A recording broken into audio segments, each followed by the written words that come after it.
TEDxOFAN 2025, au cœur de l'humain. Je vais démarrer par une petite histoire qui a vraiment changé ma vie. C'est l'histoire de ma confrontation avec ma vie d'adulte. Après mes 18 ans, j'ai reçu un coup de fil d'une banque de la place. Je pourrais les citer, mais bon, je ne ferai pas.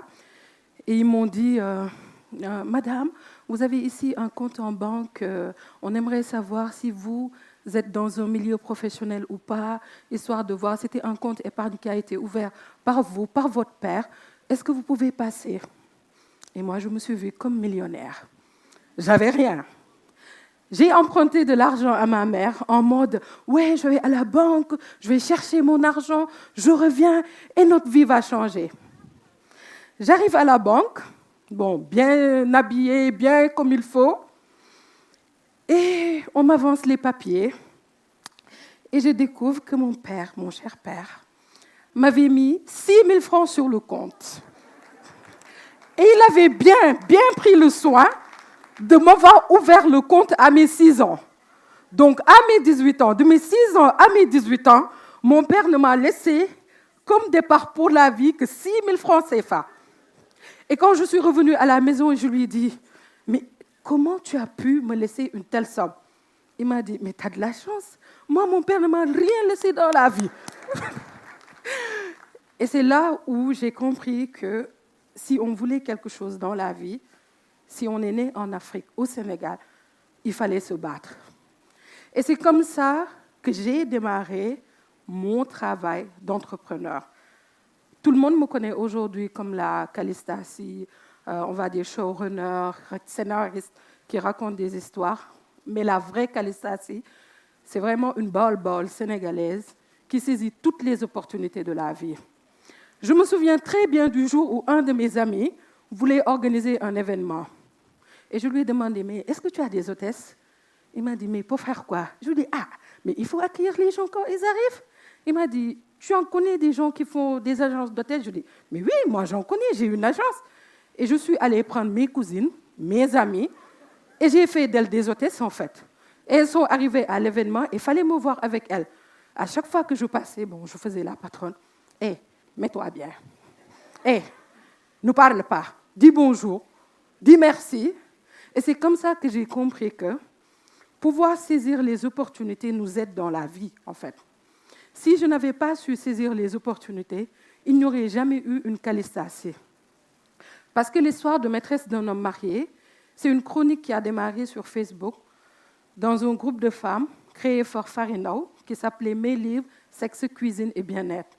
Et tout le monde venait pour raconter ce qu'il voulait. Moi, j'ai rêvé un jour d'être dans la peau d'une maîtresse. Et ce qui est arrivé à Marème, je l'ai rêvé. Et au réveil, j'ai écrit un chapitre, posté 2, 3, et j'ai commencé à voir des clans de femmes. Et je me suis dit, mais ça, c'est une série? Et j'ai arrêté. Et tout le monde m'appelait. Mais pourquoi? J'ai dit, c'est une série.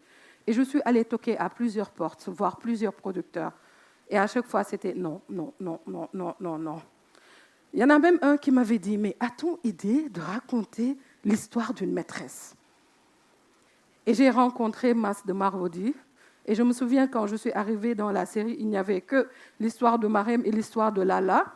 Et je suis arrivée, vous savez, nous, quand on arrive devant quelqu'un, on est tout le temps en mode « j'ai le projet qui va changer la vie d'eux ».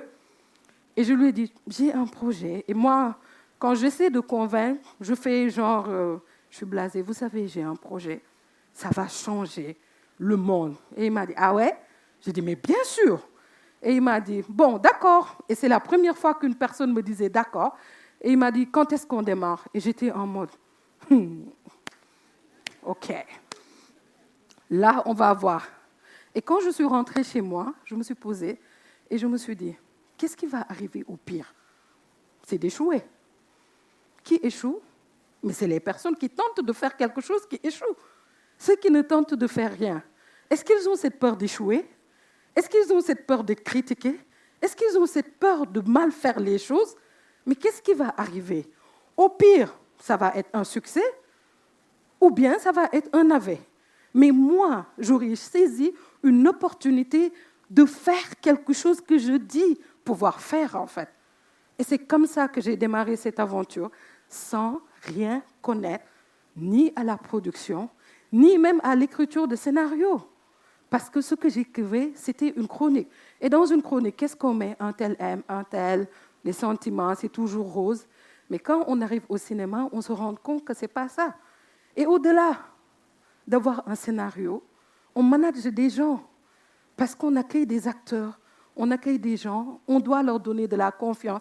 Le meilleur acteur est celui qui a assez de confiance pour pouvoir restituer ce qu'on lui a donné. Et mon rôle à moi a été de guider des gens. Et j'ai une phrase favorite que je dis à tous les acteurs que je coach dans des projets. Si on était sur un gratte-ciel et que vous devez tomber, vous allez tomber sur quoi? Et ils me répondent, mais on va s'écraser. Mais je dis non, vous allez tomber sur moi parce que mon but à moi, c'est peu importe ce qui arrive, c'est de vous tenir et de vous soutenir. Et les gens dans la vie n'ont besoin que de ça. C'est de dire à quelqu'un, je suis là pour vous faire briller. Mon rôle à moi, c'est de m'effacer, mais de faire en sorte que tous les projecteurs c'est petit, c'est de prendre la lumière du soleil et de mettre ça devant toi. Beaucoup parlent aujourd'hui du succès de Calista. J'aimerais bien être assez pour dire qu'il y a un succès Calista, mais il n'y en a pas. Tout ce qu'il y a, c'est comment on parle aux gens, comment on interagit avec les gens et comment on regarde les gens. Et c'est là où m'est venu quelque chose que j'ai appris au fil de mon travail, c'est de me demander à chaque fois quel est le meilleur cadeau qu'on peut s'offrir. Si on veut réussir dans la vie, si on veut se prouver des choses, le meilleur des cadeaux qu'on peut s'offrir, c'est de soigner ses traumas. Parce que les gens ne sont pas retenus parce qu'ils n'ont pas de talent. Ils ont du talent, ils ont de la compétence. Mais bien là, assez souvent, ils ont des traumas qui font qu'il est impossible pour eux de montrer comment ils ont de la compétence et comment ils peuvent briller. Mon rôle à moi, en racontant des histoires de femmes et d'hommes, c'est de dire à n'importe quelle personne, peu importe ce que vous avez vécu, il n'y aura jamais de jugement, il n'y aura rien d'autre qu'une narration exacte de ce que vous avez vécu. Et libre à ceux qui regardent de faire les jugements qu'il faut. Parce que notre rôle à nous, c'est d'écouter et de croire en toutes les histoires du monde. Et j'ai fait une histoire particulière que je voulais qu'on regarde. Cette série s'appelle Calista. Je m'aime trop quand même. Mais elle raconte l'histoire de la différence. L'histoire d'une personne obèse. Bon, c'est mon cas un peu. Et je suis partie d'une histoire réelle. Moi, petite adolescente, on m'a appelée Nyambi Ngénte. Fan ngeen mësa dem ngénte fekk fa Nyambi. La vérité, hein? Et durant des années, cela m'a perturbée. Quand j'étais devant des gens et qu'on voulait me faire taire, on me disait « Yo Nyambi noppil ». Et c'est-à-dire, on te touchait tellement que tu n'arrivais pas à t'exprimer. Mais une personne m'a permis d'utiliser cet atout-là pour en faire quelque chose, c'est Oumindo. La première fois qu'elle m'a présentée devant les gens, elle a dit « Calista, c'est notre Nyambi national. Il n'y a pas de Tiep sans Nyambi. » Et j'ai dit « elle a raison. On ne peut pas faire de Tiep sans Nyambi. Donc, on ne peut pas dire le Tieboudian du Sénégal sans Calista. »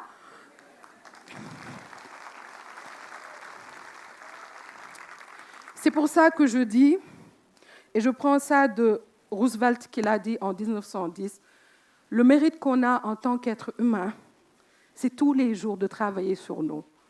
Quand on descend dans l'arène, ce qui est important, ce n'est pas les échecs, parce qu'on en aura. Si tu décides de te battre, tu peux ne pas gagner. Si tu décides de te battre, tu peux avoir peur devant ton adversaire.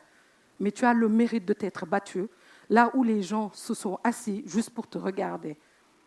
Et c'est pour ça que je dis, il nous faut raconter nos histoires de femmes. Et nos histoires de femmes, cela ne veut pas dire qu'on va exclure des hommes. Puisque moi, j'adore quand les gens me disent « Yo, mon féministe, toi, mon Calista, tous les hommes sont mauvais dans tes histoires. » Et quand je travaille avec des hommes, c'est la seule phrase qu'ils disent, mais après, quand ils découvrent les histoires, ils se rendent compte que ce sont leurs histoires, en fait. Les histoires des femmes, ce sont les histoires des hommes. Mais avec une particularité qu'une femme doit avoir cette sensibilité de se raconter. Et la force qu'on a aujourd'hui en tant que femme ou être humain, c'est de se dire qu'on apprend tous les jours de nous. Moi, j'apprends tous les jours de moi. Le TEDx de l'année passée, je devais venir. Il y a Issa, coucou, désolée. Mais par rapport à beaucoup de circonstances, j'ai cette peur de me mettre devant des gens. Pas parce que je ne peux pas parler, mais il est tellement difficile d'être vulnérable ou de se dire « oui, aujourd'hui, je vais inspirer, je vais faire », alors que dans notre quotidien ou dans notre vie de tous les jours, on se cherche, on a des challenges, on a des peurs, on a des doutes. Et en tant qu'entrepreneur, c'est beaucoup plus difficile parce qu'on n'a pas que la responsabilité de soi, on a la responsabilité des autres. Et je me souviens, il n'y a pas longtemps, quand j'étais chez moi à pleurer, je me suis dit « ah, je vais aller regarder un podcast ». Et là, j'ai découvert quelqu'un qui a fait un témoignage qui a changé ma vie. Il s'agit de M. Bathily de Dolima, que je viens de voir tout de suite. Quand il a dit qu'il avait perdu 7 milliards, j'ai dit « ah, c'est bien, lui c'est 7, moi c'est moi, heureusement, lui, quand même, il a perdu 7. Et puis j'ai appelé mon associé et je lui ai dit, c'est pas grave, nous on n'a pas beaucoup perdu, le gars il a perdu 7 et il a tenu. Il m'a dit, mais Calista, toi tu n'as rien et tu me dis que tu as perdu un peu moins. Juste pour vous dire que la vie, elle est magique parce qu'il y a des challenges. Elle est magique parce qu'il y a des personnes unconventionnelles comme Calista. Quand je venais, j'ai dit à Issa, moi, quand je viens là, il y aura un show. S'il n'y a pas de show, moi, je ne monte pas sur scène. Parce que moi, je suis un peu de Et le merci, c'est pour toutes ces personnes qui nous inspirent. Ayez des garde-fous dans vos vies. Ayez des gens capables de vous relever quand vous allez mal, de vous donner des compliments. Hier, dans ma sunset, c'était vendredi. Et je marchais tranquillement quand j'ai croisé un monsieur qui marchait dans la rue qui m'a dit « Madame, vous êtes belle !» J'ai dit « eh ?» Il m'a dit « Est-ce que je peux vous ouvrir la porte de la voiture ?» J'ai dit « Oui, oui, s'il vous plaît. » Il a ouvert la porte, je suis entrée. Je suis allée faire mes courses et une dame est venue et m'a dit « Eh, madame, vous êtes belle !» J'ai dit « Oh, c'est moi, merci. » Parce que les compliments de la vie, c'est de la thérapie. Parce que les gens ne savent pas d'où vous venez, qu'est-ce que vous avez traversé et où vous allez. La petite chose que vous pouvez donner au monde, c'est quand vous croisez quelqu'un, souriez à cette personne, parce que vous ne savez pas ce qu'elle traverse. Merci tout le monde.